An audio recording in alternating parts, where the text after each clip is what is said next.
خراط.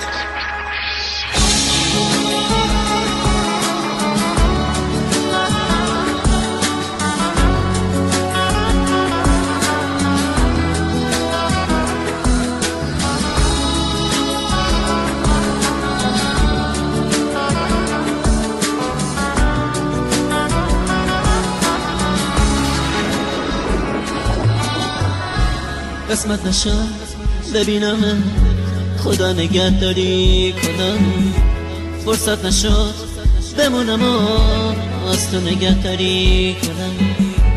گفتم اگه ببینم دل کندنم سخته برام، اگه یه وقت بگی نرو رفتن پر از درد برام. گفتم صدا تو نشنوم، ندیدم از پیشت برم، پشت سرم زاری نکن، چی کار کنم مسافرم.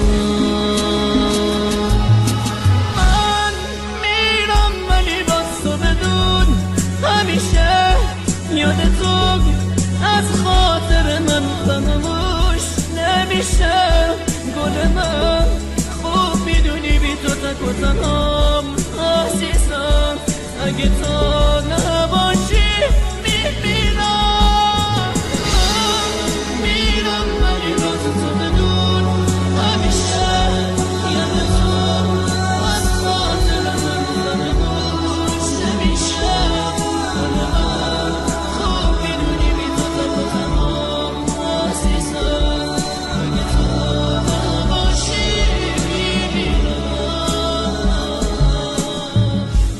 نامه رو تا تنش بخون، گریه نکن طاقت بیار، نامه رو خط خطی نکن، دو جمله رو هم دوام بیار.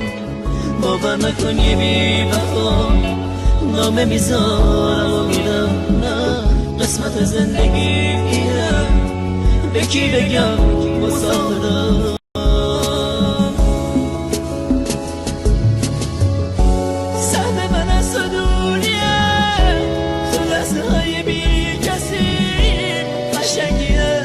قسمت ماست که ما به هم نمیرسیم.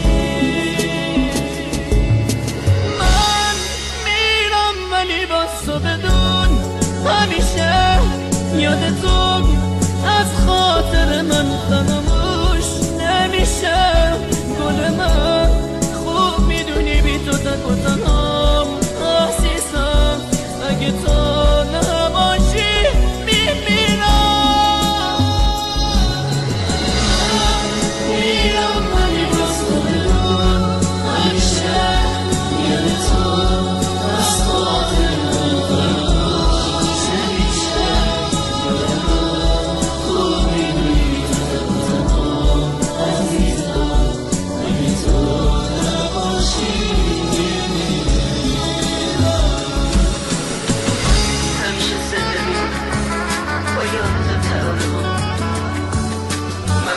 شگه با اشکام چکیدونم